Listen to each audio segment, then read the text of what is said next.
And today we're going to be learning from Scott's experience how skill stacking is very important for everyone. And yeah, let's just hear from him about it. So, the first question I'd love to ask you, Scott, from your experience, like what does skill stacking mean to you? Okay. Let's maybe I'll look at it from like a geographical standpoint, right? Generally, skill stacking itself is supposed to be being able to pile up multiple skills that can add up to the things that you do. So, take for example, you are a maybe you read computer science, right? So your expertise in terms of what you studied is computing, yeah? And then over time you go back and do law. Yeah. Now you have two different trainings, yeah? You can choose to focus on tech laws, right? It's very well paying, it's very good, it's exposes you to a lot. And tech laws are some of the things that are making waves today because tech is struggling with policies as new tech has been formed. So it allows you to stay at the foundation of certain policies that affects technology generally. The advantage of that is you already understand the tech. So setting policies in that area will be easy for you. So two different skills end up piling up to allow you to do your job as a lawyer. Does that make sense? Right? So like what Sarah said just now, like being someone who connects with people, manages people, and is able to create graphics already tells you that it's easy for her to create the communication in a presentable manner, right? So the skill she has in graphic design is actually impacting what she does in community management and engagement. Yes. So that's what tech stacking, what skill stacking is. For me personally, I think bringing it down to geography, it's something every Nigerian needs, right? So it's like survivor kits for us, So I think they talk about animals that when certain animals are born, they are born with like certain things. Some are born already clothed up, some are born without seats, they have to grow the seats. Some are like there are different things different animals are born with, and some animals are born prepared to fight already from birth, right? That's because those are like survival things that they require because of the environments they find themselves. I think anybody born in Nigeria, the moment you are born and you just open your eye that is Nigeria, find the skill because you require that here more than anywhere else, right? So my experience has showed me that skill stacking is a way to survive and maybe do a little above survival and to thrive. As to how I've personally, am I supposed to discuss that too? Okay, so my journey in technology is very funny because I've been practicing for the last 15 years plus. So when you put that together, my journey started in graphic design. Yeah, and this was way back when CorelDRAW was very new. Well, not really new, but like CorelDRAW was the thing you used. So if you mastered CorelDRAW, you were the thing, and then there were the CorelDRAW guys, and there were the Adobe guys, and there were the Photoshop guys, right? So I went from CorelDRAW to Photoshop, and then I left those things and went to Dreamweaver because I wanted to prove that I could code my designs, right? Now, I went from graphics to user interfaces. At the time, it wasn't called user interface. We didn't call it UI. We didn't call it UX. It was just the same way you do graphics, you design the products as graphics, right? One time, I would design and pass it on to my engineer because I used to take contracts, web design contracts. So I'll pass it to my engineer to build the website. I would have showed the clients the design first. That's what they will approve. My engineer will come back and say, he can't do it. And I've collected the money and I've eaten half of my own money. And he's telling me that button, it cannot work. And how do I want to go back to tell the man that button that you said you like, I can't put it because I'm not even telling that someone else is doing the work, right? So out of anger and frustration with my engineers, I went to learn how to build websites. So I went from being a designer to building websites. Till today, I still use it because I still design and build my own websites. My personal website, I design and built it. I have built over 1,000 websites since I started. And I've built websites for some of the biggest brands you can imagine. So I would have never done that if I didn't like pick an extra skill, right? And it was frustration because I think one time I ate the person's money. I had eaten the full money itself. Yeah. The engineer did not now do the work. And the guy said, Lila is not doing it. He now refunded his own half of the money that he's not doing the work again. So how do I refund the complete money when I've eaten? So there I was struggling. It was a big issue with myself and the clients. I refunded half the money. The client dragged me for like 6 months because that money was not going to come from anywhere, right? And it was in that period I learned the web design. So I had to now offer to build the website without collecting my balance to settle that fight, right? Without collecting the website balance.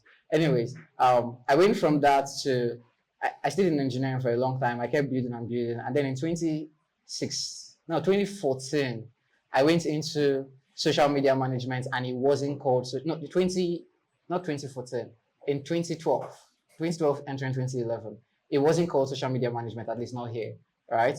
I met this billionaire at the time who was a politician, right? And then they just say they need tech. You know how they gather people to do different work when they are preparing for an election, right? Yeah. So someone had recommended me. I had built the man's website for his business. So and tech in Nigeria at the time, if you can build websites, it means you can repair radio, you can repair TV, you can tech was everything, right? So the man just said that Facebook is a thing. He needs to be talking on Facebook. He needs to be talking on Twitter. And I was like, I write too. I can do that for you because I don't know any boy that grew up in Lagos that was not writing poem at the time, right? Because like every one of us were writing poems. Like it's the only way you could talk to a girl. So we wrote poems. So I was like, I can write too, right? Because now I'm published. I have 4 books, Yeah. right? 4 books. I think I've written 4 books now. So that poem thing I used to do in 2012, I picked up content writing and community management by accident. When I told the guy, yeah, I can handle that for you. So I started handling social media management, and it was my biggest gig because like you do one website then and you make what 70,000. It took you a month, 2 months Wow. to finish 80,000, right? In 09. Right? So imagine getting a job. I was a social media manager and I was collecting 110,000 to just post online. This was in 2012. It was unreal for me because like really you get, and I did that till so I transitioned again, right, into social media management and content writing. In 2015, I started exploring different type of businesses in tech because I could now build website, I could write the content. I started writing Wikipedias for people. I wrote a Wikipedia for my friend at the time, Phil's Mr. Producer. So I wrote his first Wikipedia just for fun, for the fun of it to see if that worked. And when it worked, I got 3 other big artists and they paid money. So I went into Wikipedia writing, and I just kept piling up the portfolio that I can do this thing, I can do this. So if I tell you that, let me build your website, you said no. Do you have Wikipedia? I can handle that. Okay, you don't want to do Wikipedia. Who is handling your social media? I can handle that. So like all of those things. So somehow I was sort of surviving through different phases of life. Now, my academic story was funny because I had dropped out twice from school. All right, story for another day. Right. So obviously, I was not stupid. So it's not like I dropped out because I was stupid. I was Clearly, partially stupid. no, clearly, we won't think you're stupid because a stupid person wouldn't have gone through this. Now I was surviving. Stupid people survived. I think I did a lot of stupid, but yeah, I didn't drop out because I was being stupid. So I'd gone back to school again, third time in college, and I wanted to do more. You know, there's that thing where you're like, people around you, and if you grow up from a poor background and you start making a certain amount of money, people make you feel like you're the richest person in the world, but you really are not. Yes. You're just like, you're like the one-eyed man in the land of the blind. Yeah. You still can't see Jack, right? And everyone just makes you feel like you're important. And at some point, I started feeling like that ceiling where you know that this is the best you can ever be. You won't go past this place. You'll be that guy that builds websites. You'll be that guy that writes. You will not be peculiar, right? So in 2015, I started researching how to like do something in business that could change the game for me, right? I had lost my social media gig even, and I was really working hard at it, really trying to push at it. And an old client came back and said he wanted to invest in a tech startup, and he was looking for what to do. I was like, I'm working on this thing with my brother, and that's how I started my tech startup at the time. We raised money. It was everywhere in the news. It was a big deal. So I went from being all those things to being a tech founder, right? However, I learned something with that because I feel that I lost a lot of money there. But I also learned that sometimes you jump into a big role that you're not prepared for. So I prepared myself for different things I was doing, and because I was doing them gradually, right? I did not prepare to be a tech founder at that capacity. Yeah. Right? The amount of money that was thrown at me, I had never seen it before. The level of expectation was not something I had encountered before. So obviously I failed, and I failed terribly. And you know when you make the news for something good, when you fail, you make the news again, right? Young Nigerians, startup news, blah, blah, blah, big news. No, that's the success part. And go, tech startup crashes, poor leadership. Like think about those kind of weird headlines you get. So like it was like gist everywhere. But what I learned in that was because I wasn't good at running a business because I didn't learn it.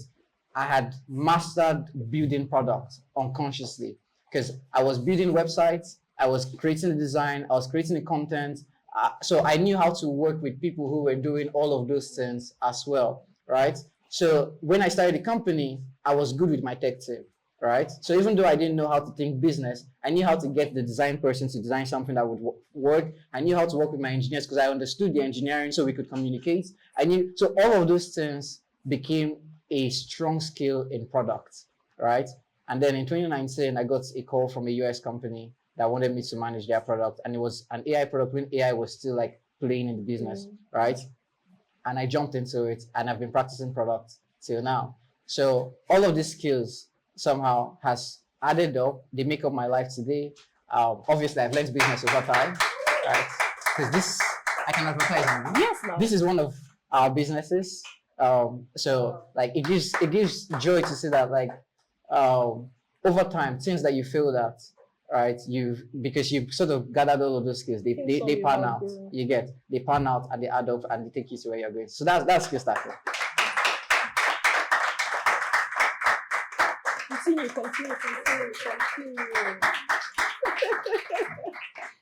Thank you so much for that, Scott. Like, you see when I was telling you guys at the beginning that he was just being humble. I'm sure you've witnessed it now from everything he has said so far, you understand. And trust me, like, it's a lot if you actually think about it. Imagine starting out from being a designer. I don't know, did you at any point think you'd probably be doing products right now? No, when I started, no.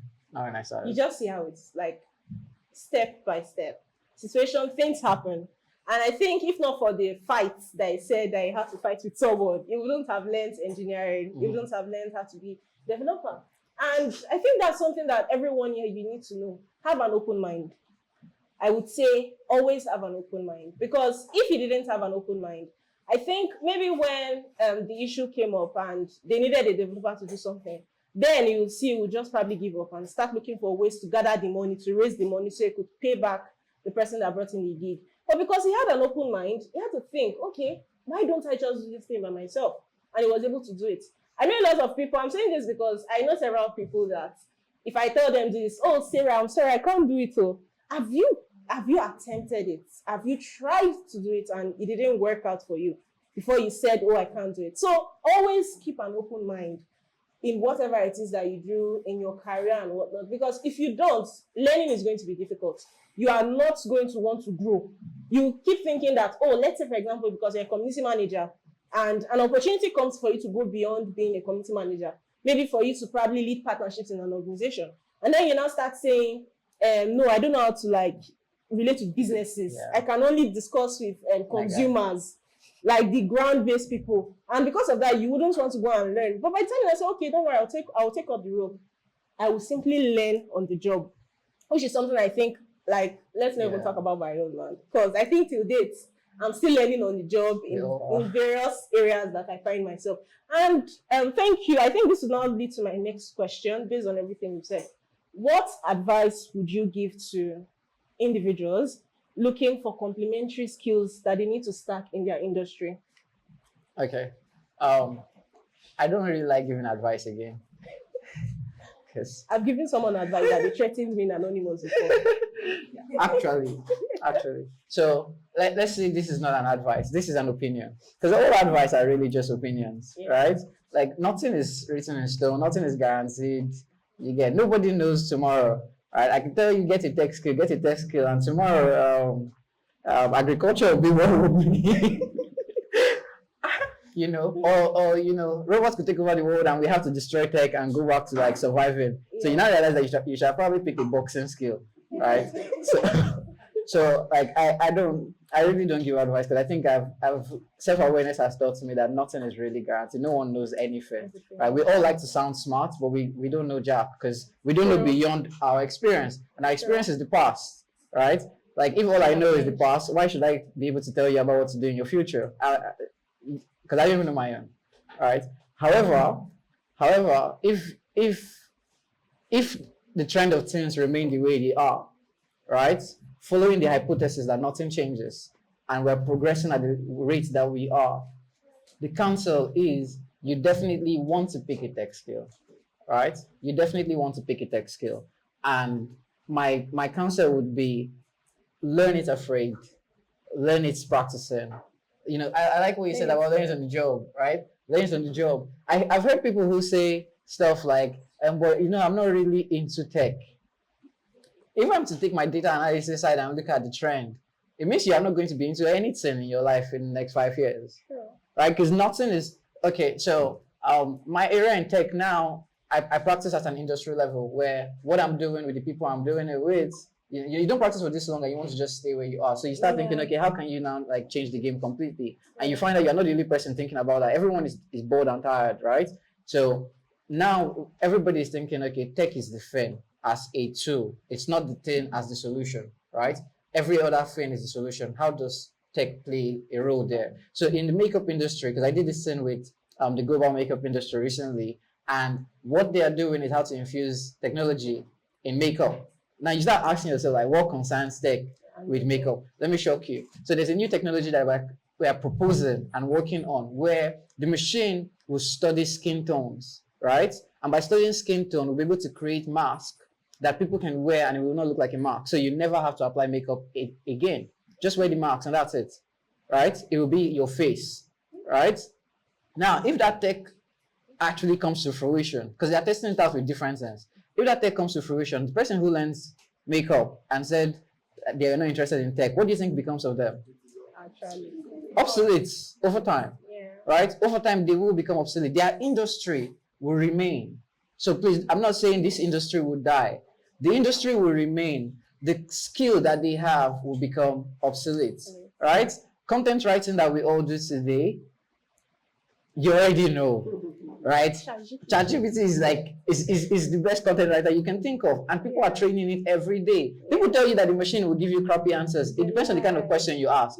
If you don't know how to ask the right question, it's like if you ask me something like, "Are you suffering?" Obviously, like my answer is going to be all over the place because all of us gather they suffer different types of suffer. You get so ChatGPT. Both of us sat down for like 15 minutes because I chat with it's ChatGPT, so I chat with it. It's not Google search, right? Because many people use it like Google search, and that's why they get terrible responses. So I go, okay, this is what I'm thinking. What do you think? This is what I think. What do you think? This is what they will like. What do you think? These are kind of people I'm talking to. What do you? And then, okay, with all of this, let's put this into a deck that is and then it gives me a good deck. I take that deck, I put it into another AI and say, create the most fancy pitch deck. I want this and this and this. I want pictures from here and here. I want this and this. And then it brings everything out, put my name on it, plaster it, raise money. It was that straightforward. Heck, design, graphic, user experience design. There are AIs that you can now program to design your entire outlook. Your websites can be designed by artificial intelligence today, right? So like all of those skills are being played. Machines are really taking the game, right? For you, what will keep you is that you understand the machine. Do you get? So yes, maybe because I'm a tech person, I have the bias of saying learn a tech skill. But if the data is right, I don't think you have a choice, right? So this is not an advice. This is more of my opinion. I don't think anyone has a choice. Learn everything that you can. Learn it now. Learn it fast. Play in it as fast as you can, right? Jump anywhere. Contribute. Heck, just do something. Just be doing it. Don't know why. Because if you try to figure out why you're doing it now, there is no good reason for so many things to be happening, right? But do it because you are building muscle memories unintentionally that will become strong muscles when the time comes. Thank you. I love that you all are not waiting for me to say put your hands together for him. It just shows that you're learning as much as I'm learning and you're enjoying whatever it is that he's saying to us. And I think I picked something from what he said, and that's what's going to lead to my next question. Where you were saying something about boxing, maybe in the future, you'll now be asking yourself that, oh, why didn't I learn how to box? So that I'll start fighting the robots that will come. So now let's assume that future is the present now, and I am a tech person, and I'll start boxing all of a sudden. Or let's say even myself, Sarah, now. I'm doing Web3. Yeah. I'm doing community management. Yeah. And I just wake up one morning and say, I want to start learning makeup as a skill. I want to have it as a skill.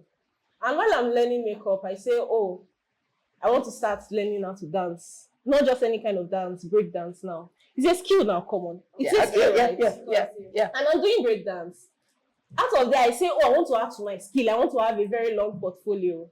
I want to learn something else. I don't know, probably something in tech again, come back to tech.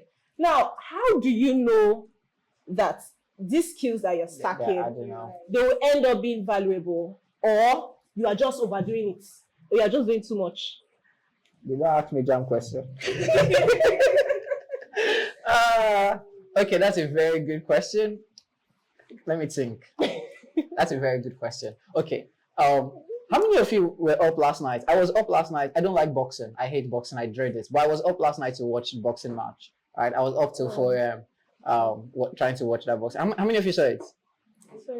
Okay, how many of you heard the gist at least? Yes. That there was a boxing match, right? Do you guys know who was fighting? Yeah. I know you know one person. Do you know the two people that were fighting? Do you know who they are, where they come from? Someone knows where they come from, right? Okay, so everybody knows Mike Tyson, right? Baddest man ever lived, right? Literally his title, the baddest man that ever lived, right? How many of you know the second guy? Jake Paul. How many of you know that he was a YouTuber? He was a content creator, regular content creator, right? Yes. Now, a YouTuber content creator ended up fighting the biggest match in boxing history with the biggest boxer to be alive today. I think that kind of answers the question that he went from being a content creator to fighting Mike Tyson. First off, it seems like it's so far away, right? But like obviously he picked interest in fighting boxing 4 years ago, and he's been fighting boxing professionally for 4 years now. Just 4 years against somebody that has like what? Almost 40 years? Almost 40 years, at least 20 years in practice, and then extra 20 years of his life as, still living, because he's 58. Tyson is 58. Right? And this guy is what, 27? So which means when Tyson was boxing at his prime, this boy was not born. Right? And today he gets... Do you know that he's not the first person that has called Tyson out? People call Tyson out intentionally because that's how they want to get famous. Right? The way this thing works, if you challenge someone very big and they answer you, your career is made. You get? Your career is made. That's how it starts. The only person you should not call out Stop giving me ideas. is Eminem. Stop giving me ideas. I don't know what you are thinking. The only person I think you should never call out in history or in your life is Eminem. Because he won't make your career, he will destroy you. He will destroy it. Right? And that's if he answers you. Like, it's better he doesn't even answer you, so you stay irrelevant. Now for him to answer you and then you are just dead. Stay irrelevant and die. Dead on arrival. You get. So like any other person that answers you can change the track. Now different people have been calling Mike Tyson, challenging him. They challenged him 5 years ago during the COVID. Right, he fought one guy for the fun of it. Yeah. So different people have been challenging him since. And now Tyson answers this guy, but let's be honest, this guy became one of the biggest YouTubers on the planet. So Tyson also saw an opportunity. This is Mike Tyson. He doesn't need anybody, but he realizes I might die soon. Right? What's one way to keep my name at its peak right before I die? What's one thing I can do to ensure that people remember that I still am one of the greatest boxers that ever lived? Right? And it made sense. Accepting the offer to Jake Paul, people thought he was doing Jake Paul a favor. I was talking about it this morning. I'm like, I think Jake Paul did this guy a favor because Jake Paul just reminded everybody that Tyson is still Tyson, right? Tyson threw a very bad punch, and I was like, bloody hell! For a 58-year-old, I'm not that old. I won't throw half that punch, right? Do you know what it means to throw a punch at an old age to a 27-year-old fit guy, and the guy staggers like 4 times? That means I don't know if you get, right? People must have thought Tyson is, let's just respecting him old. Let's just be respecting him old. What do they call it? Old soldier. Yeah. I just respect him, give him the respect. But I don't think people sat down to think Tyson can still take a punch, right? He didn't win, by the way. Jake Paul won the fight. However, Tyson took several punches, reminding us that at 58 he can take a punch. He took 200 punches, and he was still standing. He didn't get knocked out, right? I think Jake did Mike a favor, showing the world that Mike is still Mike, right? But that only happened because Jake himself was relevant in content. Yeah. Do you understand? So I think sometimes you can grow in a certain thing that the moment you move to another field, you will make that field significant. Now, what's it called? Golf was a big deal. It has always been a big deal. It became a bigger deal when Michael Jordan decided to leave football to play golf, right? Because everyone is like, why? Why? And then it became a thing where it wasn't white people retirement gig. Yeah. It was something that black people should be doing too, because black people didn't play golf. Yeah. You get? And like Jordan kind of made people feel like, yeah, you can do it at the peak. Obviously, he didn't succeed at it, but he opened the way for people to really start paying attention to golf, right? He's not Tiger Woods. Tiger Woods obviously is set the bar. What am I saying here? I think sometimes they do end up making sense, but they might not always make sense for you, right? I put these two cases because for Jake, it made sense for him.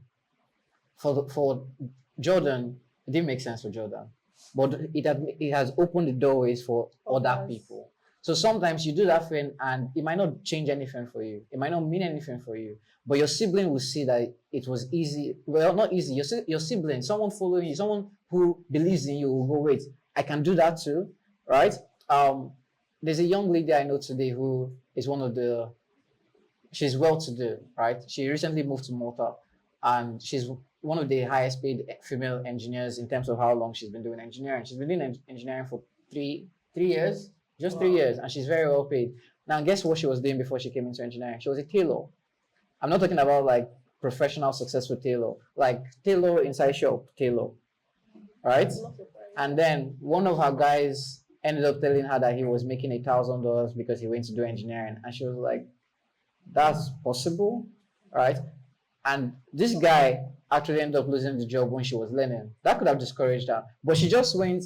If all of us grew up in the same situation and you touch that one, it means I can touch it too. Let me even touch it first before they fire me. Today she makes, I think she has 3 gigs from what I've learned.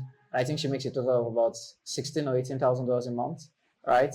She's less than 25, so she's pretty young. She has built her own house in this Lekki that is now she has the house that is being used as a shoplet at less than 25. She built another house for her mom because they were practically homeless. They were squatting in this. She showed me a picture one time of this house that has zinc wood. Like, see how the boy, however, is not as rich as her anymore. The boy who showed her the possibility is not as rich as her. He's nowhere near her, right? In fact, she's the one who helped him get the job he's doing now, and they're paying him way less than they're paying her. But he opened the door to show this girl the possibilities, right? So sometimes doing that switch might not change you, but it will change the life of the people around you.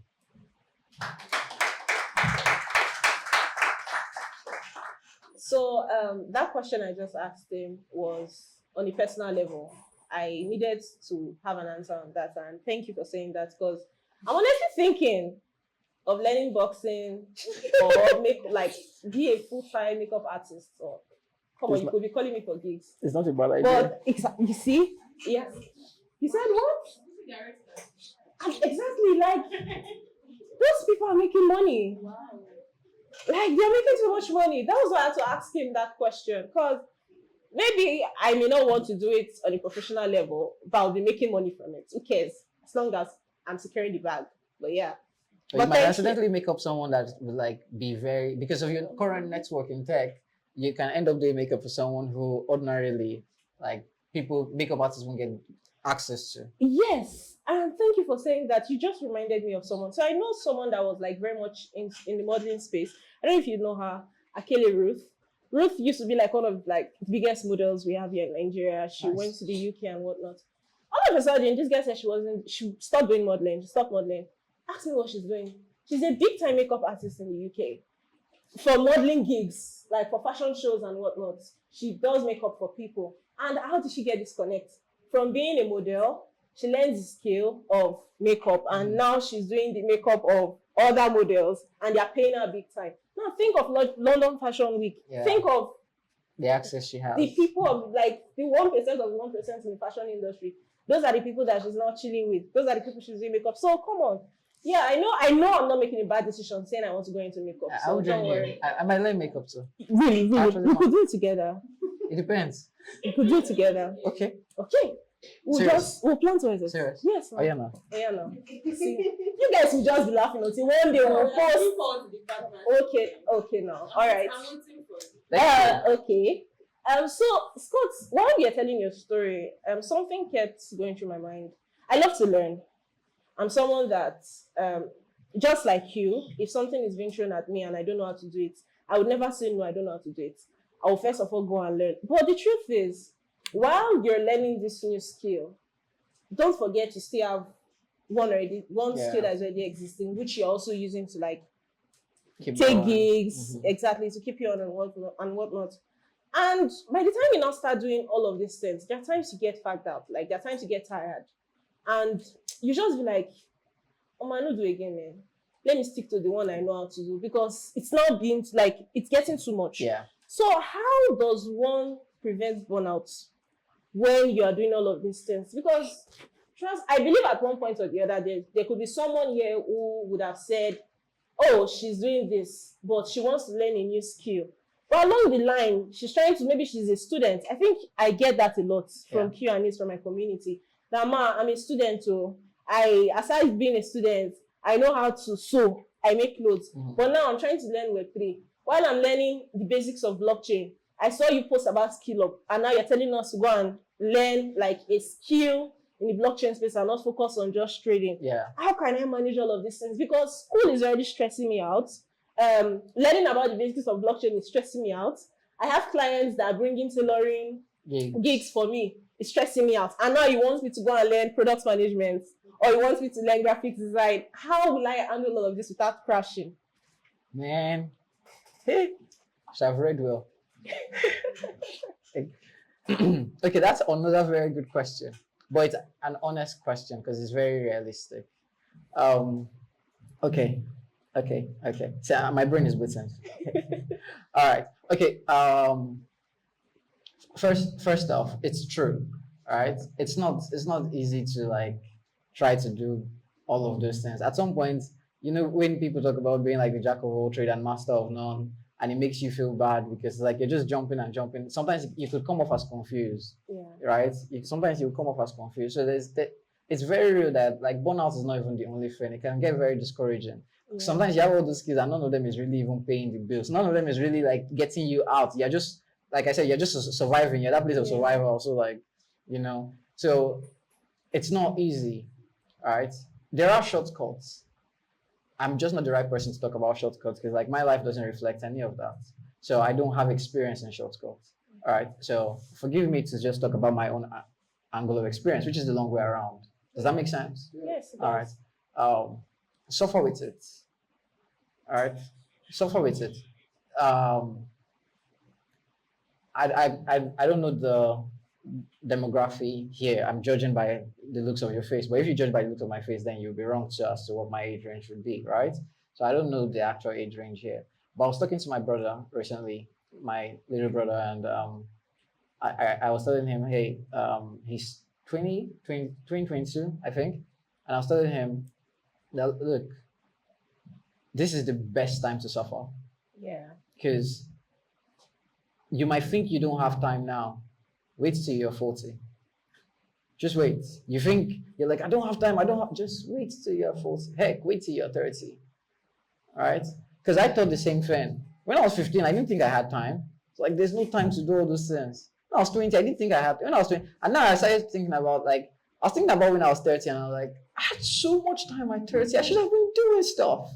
Should have gone to the gym. I should have I had enough time to go to the gym, learn 6 or 8 different. I just assumed I didn't have time.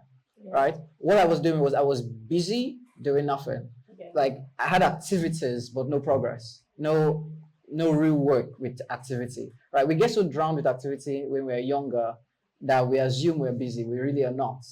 All right? And this is not eroding or ignoring the fact that there are people that are truly occupied. However, the leverage you have is strength. Strength gives you time. Yeah. Right? You will burn out just like any other person, but you will burn out slower than someone who is 40. Yeah. Right? Far slower. You will burn out slower than someone who is 30 if you're under 30. Right? If you're still a teenager, you will burn out slower than someone who is 25. Far slower. Do you now see the advantage you have? Yeah. Right? So you have that piece of time to play with. So I think what I'm trying to say is, as hard as it might get, as uncomfortable as it might get, tell yourself that if not now, when? When? Yeah. Right? If not now, when? So just do it. And set a goal too. And I know that it sounds like aspire to Maguire because everybody tells you to set a goal. right? Well, set a goal with like a time frame, right? Yes. Get yourself somebody you can be accountable to. I'm not talking about all those fake accountability partner, right? Because the last time I did accountability partner, we're not talking boyfriend and girlfriend that you know. So I'm not talking about that one. I'm talking about get someone that you know that you can truly be accountable to in a way where like they are truly like it's serious, right? Um, for me, my accountability partner, believe it or not, is my wife, my brothers, my parents. So today, I still like, you know, there's a challenge. I'm the eldest of six boys. What it means is that there is like a bar that yeah, and sometimes I fall beneath the bar and they beat me half the time. And I don't feel bad that they beat me. They remind me that there is so much more to still accomplish, right? And so like those people sort of set the tone for me as to what I'm really pursuing. You get those people set the tone for what I'm really pursuing. I remember the first time I made a million, and I told my brother, yeah, and I'm now a millionaire. This was some time ago. And I remember telling him, I'm now a millionaire, and you got a long way to go. And in less than 2 months, he was richer than me. I was like, what the hell? You know, and I was like, you know what? Fine, fine. And I kept working and working. Obviously, I fell down so down. It was so bad. And then when I picked back up, I remember going, yeah, I'm now like a multi-millionaire. Where are you? And then he goes, okay, no problem. And then he comes back and like, I'm a multi-millionaire. I was like, what's your figure? And he told me, I was like, what is happening? And then I was like, I'm coming back. And then I went back and I kept, so like, you see those funny little things that look like, but it kind of helps you know what you are. So even though you're doing all of those things, for us, there was like a financial goal. Like with that particular brother of mine, there was a financial goal. There's another brother of mine that is a spiritual goal. So like I have different people for different things, right? There are people that we talk and the question we ask each other is, how many hours did you speak in tongues yesterday? Okay, you 1 hour. Me, I do 8 hours. 8 hours. Who were you talking to? Jesus. Was he not busy? I don't know if you get. And like you just go, okay, you know, I can pull that too. I can pull that. I can do 8 hours. And like you just have these people that kind of sets you on the tone. I feel like competition is a good thing if you understand that your competition is not to like the person you're competing with has his own race, Yes. but they remind you that that distance is runnable, right? Yeah. So if you assume that a person has gone far ahead of me, I'm not succeeding. That's a different race you're running, and that's you taking competition to a very stupid place. However, if you think it that wait, that can people can run that far, makes sense. You now see like the difference in how you read it, right? So when you read it like that, it changes the game. I didn't ever think I was gonna ride an SUV for any reason because I didn't like it, and then I was dating a lady who liked SUVs, and then when we got married, she kept going. She wanted to, and I was like, what is wrong with you? That's not possible. Do you know where I'm coming from? We don't drive SUV. If we buy bicycle, we thank God, right? And heck, someone, you know, funny thing. The very first time first 2 months when we started hooking up, and then she said she was traveling and she wanted to buy plane ticket. And I knew she didn't have money because I made more money than she did. And she said she wanted to buy plane ticket. I was like, what kind of arrogant, proud child is this? You want to buy plane tickets? People don't fly plane except they are billionaires. What are you doing? Like, that was my state of mind. And then she goes, why would you sit in a bus for 8, 9 hours to get to the same place you can get to in 45 minutes? Like, don't you have things to do with the other 7 hours? Yeah. And no one had said that to me before. Like, she made it look like time was more important than the money. And you know, it wasn't cost then. No. This was 12,000 naira for flights, 2,000 naira for bus. But you're thinking 12,000 naira is a lot of money. And then I decided to fly a plane for the first time. I was like, this makes so much sense. Now you can't get me to take a bus. Like, you have to put a cost on me to get me to take a bus anywhere. And I would have that would have not changed if I didn't get someone to account to in that regard. So having someone to account to as you're doing all these multiple things would help, so you don't get lost in the collection, right? Because sometimes you collect toys and just keep them in your shelf and you never play with them, and they mean nothing other than hanging in your shelf. So sometimes you can pick up these skills and they're just shelf holders. They're just collection of, oh, look at my trophies, but they mean nothing, right?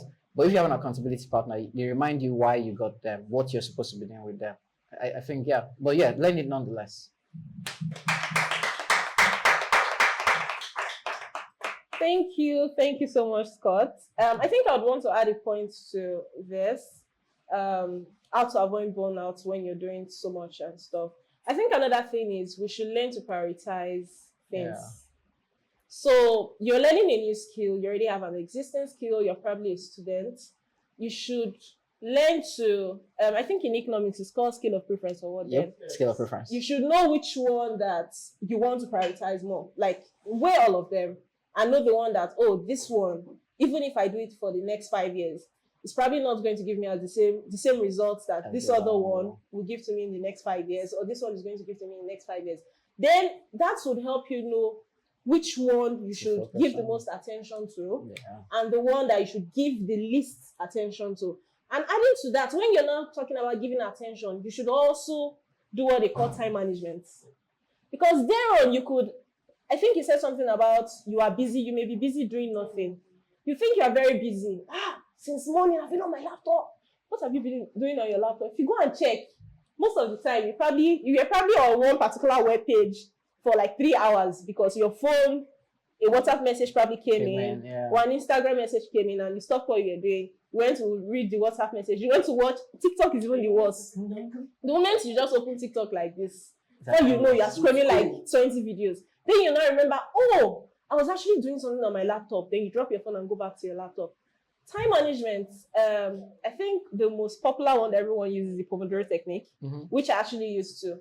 When I'm like, I say I want to do 5 things at the same time, like on a particular day, what I do, I would say, okay, let's say 8 a.m. to 12 p.m. I'm going to focus on this thing. And what that now means is my phone is going on DND. Like, if you like, call me, the number will not go. If you text me, and actually that's why some people, I respond to their messages really late, because at that time, I have to be busy. There's something I'm trying to learn. If I'm currently doing my MBA now. Anytime I open my laptop and I say, oh, today I want to do this particular course, I want to finish one module. If I say I'm finishing one module, that means Web3. I don't know what Web3 is at that point in time. I will not open any chat to say I'm doing any analysis. I will not go to say I want to pitch myself to anybody for a job, because right now I want to learn this particular thing. My phone is on DND, all web pages, you will not even see me, because I will make sure I open a new window where the only thing I'm seeing on my screen is just everything pertaining that particular thing. So you can't reach me. I think if we try to like have this kind of mindset, we realize that the time that we spend doing unnecessary things here would end up using it to do something productive. Because at the end of the day, I'm like, oh yes, today I finished one module. I've done the assignments. Rest for the next 7 days. I may not open that particular thing again, because it's something I would have probably done, use, let's say, 3 hours per day to do. I have just spent, let's say, the next 4 or 5 hours doing it at once. And the knowledge is there. I have the results. I'm happy. Then I'm moving on to the next thing, the following day. I don't have to go back to that same task. So yeah, I just needed to like add that to it, because it helps a lot. If you know how to prioritize things and you know how to manage your time effectively, trust me, you can do several things at the same time and you'll be productive in all of the areas without any glitch. So yeah, thank you. Can I talk about the traditional rules? Because you kind of gave me like an idea. So I'm going to steal from what she said. All right. So there are tools you can actually use to accomplish these things. And thank you for sharing that. That's so insightful. So for prioritization, can everyone hear me better now? All right. Try using the project management tool, Trello or Jira. Oh yeah. Right. So let's I think we're talking a lot about tech today. So let's actually implement these things. Yeah. So if you go home today, if you've not done this before, like go to atlesian.net, right? Atlesian.net, go there, and then look for Jira. Your Gmail will allow you to create a free Jira account, right? Jira for free allows you to add 10 people to that account. Yeah. So if you have people that can monitor you, people that can be your accountability partners, and they're willing to play that game with you, add them to your Jira board, right? So add their email so they would see your progress. So even if you guys are not talking, they can see what you're doing. Then go to the Jira section of your. Do you guys know this tool I'm talking about? All right. Okay. So Jira is Jira, right?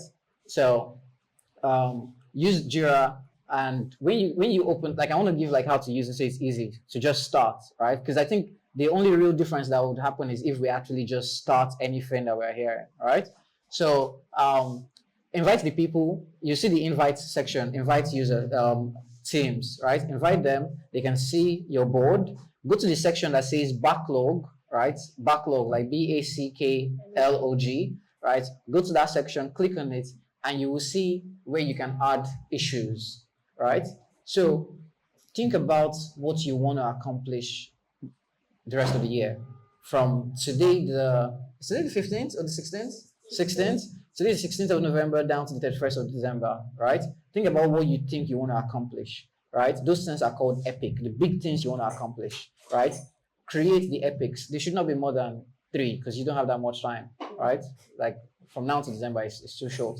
So create 3 big things. So if it's, I want to make 1,000,000, that's a big deal, right? Leave the house first, just write it, right? I want to move out of this apartment, that's a big deal, write it. I want to buy a car, another big deal, write it. Those are the 3 things you want to accomplish between now and December. Write the epic. Then keep those things as epic and start creating issues. What do I need to do to raise 1,000,000? What are the steps, everyday things I need to do? All right, build one website that will cost 30,000. We don't have it, just like that. Right? You additionally explain the workshop. Oh, should I stop? No, go on. So write those things one by one, right? Things that you will do every day. Write the ones that will take you. The good thing about Jira is Jira has something called story points, right? Story points are estimate of how long or how heavy the task is. So certain things will take 4 days. So when you write that task, put 4 because it requires 4 days of your life to achieve it. Just like that. When you write all of those things and you have all of these issues, the one for 500,000, you put it inside the epic of 1,000,000. The one for house, all the things you must do, how many houses you want to check out from now to December, the agents you need to call, their phone numbers, you put everything down, right? Then when you have that list, ask yourself, of everything I've written, what can I do tomorrow the 17th, right? Raise that thing into your board. What can I do between the 17th and the 25th, right? Raise all of them into your board and click start. Your board will start timing you that, every day counts, right? Good thing about Jira is also it measures success based on your story points. So you just bring out those things that you can accomplish between today and the 25th. Ensure that it makes up the number of days that each ticket has, right? And then you start. Your accountability partner will see when you're moving from start in progress done. Start in progress done. You'll be churning out things because you've prioritized what you need to do between 17th and 25th. The rest, they are still there, but they are not coming to the 26th, no matter what happens, right? And you just run like that. By the end of the 25th, you go back and see how many things you truly moved to done. Right? I think this becomes like a practical way to follow it. The next thing to help you after prioritization is like the time management part. Enjoy using your calendar, right? I think we live in a time where we cannot just happen. Everything should be on your calendar, right? So enjoy using your calendar. Put your calendar, set reminders. My calendar has 3 days reminder, 2 days reminder, 1 day reminder, 15 minutes reminder, 5 minutes reminder. My close friends will call me and send me a message. Hey, Scott, can we talk? Guess what I send them in response? My calendar link, right? Here's my calendar link. Find the time that is free and put it there. Once you put it, it's there, right? And my calendar is connected to my calendar in such a way where you cannot book a time that is already booked, right? So what it does is it now allows you that there's a part of my calendar that is called focus time, right? You will not make me work in that focus time.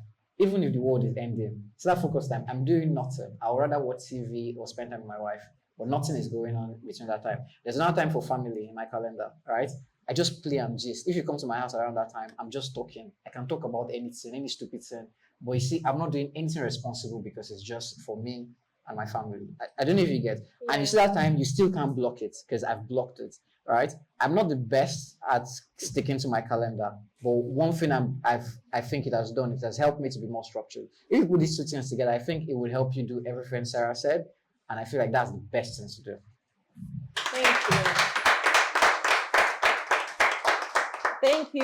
Thank you for giving us an insight into the workshop we have later. So it's actually supposed to come up in our workshop section, but you just gave us an insight. No, it's fine. Now you have an idea of what we're going to be doing very soon, because what you just said you should go and do when you get to, we'll be doing it here. So just make sure, just sit still. Very soon, the next session that we'll be having is where we'll do all of these things with ourselves here. Then you can now go home to move it to your Jira board. Please make sure that you do what it said, because it uses Jira. For me, I use Notion. Notion is my go-to for that. Everything I have done this year, 2024, I wrote them on my Notion board January 2nd. Every single thing, down to, something good happened yesterday. I shared it with you anyways. I want to hear the gist. I like gossip. It's something that on a normal day, I wouldn't want to. But I was privileged to be in a session where we were taught how to set goals and whatnot. And because of that, I was the participant of that session last year. Then January 2nd, in my house, I sat down, carried my laptop. I started setting my goals for 2024, and I knew what to prioritize. I can tell you guys for a fact that we are still in 2024, but right now I already know what, for my organization, Women in DeFi, I want us to achieve between Q1 and Q2. They have already been written down by me, and I've already started prioritizing them right now when it's not even that time, because the remaining things I have to do for the rest of the year, they've already been taken care of, because I planned myself since the beginning of the year. So right now you can't come and tell me that, oh Sarah, why don't we do this? It's not part of my plan. It's not. Even if I would want to do it, no matter how enticing it is, I would still say it's not part of my plan, because I didn't say this is something I know I want to achieve right now. I already have goals. I've already planned myself that this time is what I want to use to do this. So I was speaking with my program manager. Sorry, I have to say this. And she was like, oh, Sarah, by the end of the year, let's do this. Let's do this for women in DeFi and stuff. And I'm also thinking that next year we should do this. I said, we are doing it. I already have it planned. It's already on my Notion. I showed her a glimpse of it. She was like, how the hell? You've planned up to Q2. I said, yes, I have. Because I have to know ahead. It's not, I don't want to be doing fire brigade work. It's not that time that I'll not sit down. I'll be thinking, oh, Q1, what are we doing? Q2.